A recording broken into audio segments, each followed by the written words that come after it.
Well 11th class students, अब जो accounts में नेक्स्ट टॉपिक है दैट आर फाइनेंशियल स्टेटमेंट्स। देखिए, जहाँ तक फाइनेंशियल स्टेटमेंट्स का ताल्लुक है, फाइनेंशियल स्टेटमेंट्स आर दो statements, they are summary statements basically which are prepared to show the performance of the business at the end of period, normally at the end of an year. जहाँ तक financial statements का ताल्लुक है, इनमें trading and profit and loss account और balance sheet आता है। Trading और प्रॉफिट एंड लॉस अकाउंट को हम इनकम स्टेटमेंट भी कहते हैं और बैलेंस शीट को हम पोजीशन स्टेटमेंट भी कहते हैं। जहाँ तक ताल्लुक है ट्रेडिंग ऑर्गेनाइजेशंस का, ये इनकम स्टेटमेंट भी बनाते हैं और बैलेंस शीट भी बनाते हैं। So financial statements at the end of the year बनती हैं और इनका पर्पस यही होता है फाइनेंशियल परफॉर्मेंस और फाइनेंशियल हेल्थ जो है वो बिजनेस की जांचना या उसको देखना। अब इसमें सबसे पहले ट्रेडिंग अकाउंट बनता है। अब ट्रेडिंग अकाउंट क्या है? वेल, ट्रेडिंग अकाउंट रिजल्ट बताता है buying and selling of goods का। इस वक्त इसमें हम ओनली जनरल चार्जेस जो हैं या जनरल इस्टेब्लिशमेंट चार्जेस जो हैं उनको हम इग्नोर करते हैं, खाली डायरेक्ट एक्सपेंसेस को लेकर इसे हम बनाते हैं ताकि हमें ग्रॉस प्रॉफिट और ग्रॉस लॉस की पूरी जानकारी हो। तो डायरेक्ट एक्सपेंसेस डेबिट साइड में डाले जाते हैं, जो परचेज या मैन्युफैक्चर में लगते हैं एक्सपेंसेस, जैसे कैरेज हो गया, फ्रेट हो गया, इंपोर्ट ड्यूटी, ऑक्ट्रॉय हो गया। इसके अलावा हम इसमें ओपनिंग स्टॉक, परचेजेस, फिर क्रेडिट साइड में सेल्स, क्लोजिंग स्टॉक डालकर ग्रॉस प्रॉफिट निकालते हैं। उसके बाद नेक्स्ट हमारा बन जाता है प्रॉफिट एंड लॉस अकाउंट। जहाँ तक प्रॉफिट एंड लॉस अकाउंट का ताल्लुक है, इसमें हम इनडायरेक्ट एक्सपेंसेस का यूज़ करते हैं। So profit and loss account एक समरी है जो रेवेन्यू और एक्सपेंसेस को रिफ्लेक्ट करती है। यानी कहने का ये है कि प्रॉफिट एंड लॉस अकाउंट जो है नॉमिनल अकाउंट तो है, करंट ईयर के से रिलेटेड होता है। इसके क्रेडिट साइड में हम लोग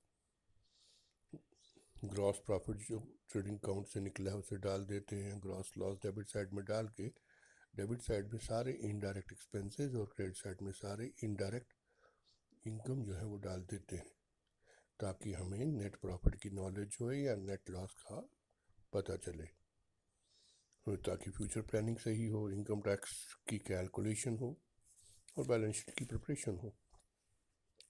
तो जहाँ तक ताल्लुक है इनडायरेक्ट एक्सपेंसेस का, तो काफ़ी तरह के हैं वो, जैसे सैलरी होगी, ठीक है ना, इंटरेस्ट हो गया, डिस्काउंट हो गया, ट्रेड एक्सपेंसेस हो गए, अप्रेंटिसशिप प्रीमियम हो गया, कमीशन हो गई, इंश्योरेंस प्रीमियम हो गया, rent taxes, so many are there. उसके बाद नेक्स्ट फाइनली हम प्रिपेयर करते हैं बैलेंस शीट, जिसे मैंने कहा कि इसे हम पोजीशन स्टेटमेंट भी कहते हैं। Well, as far as balance sheet is concerned, a balance sheet is an item-wise list of assets, liabilities, and proprietorship of business at a certain date.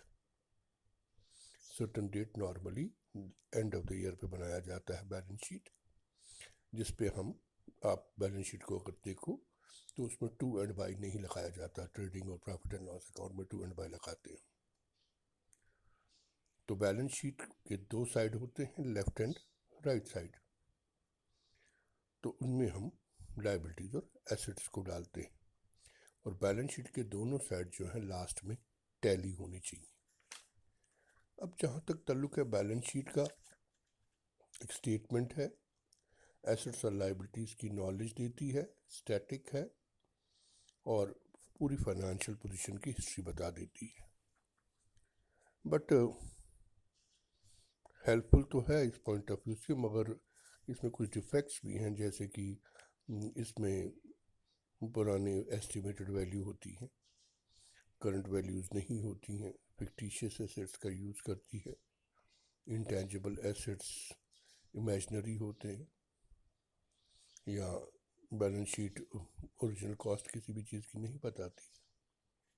अब बैलेंस शीट को प्रिपेयर करने के या marshalling के दो तरीके हैं, एक परमानेंट मेथड है, एक लिक्विड मेथड है।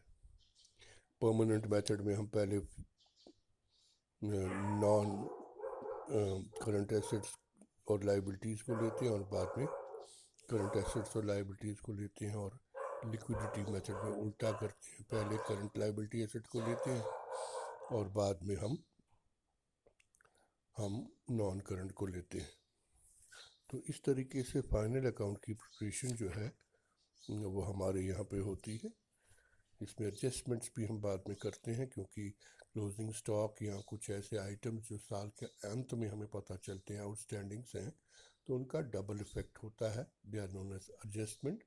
क्योंकि बैलेंस शीट ट्रायल बैलेंस से बनता है, तो ट्रायल बैलेंस हमारे पास होता है, कोई भी लास्ट दिन पे एंट्री जो होती है उसका फुट नोट लिखा जाता है, और फुट नोट जो होता है कौन सी वो एंट्री होती है उसे एडजस्टमेंट कहते हैं, उसका डबल इफेक्ट होता है as per its nature. So this was about balance sheet. Thanks.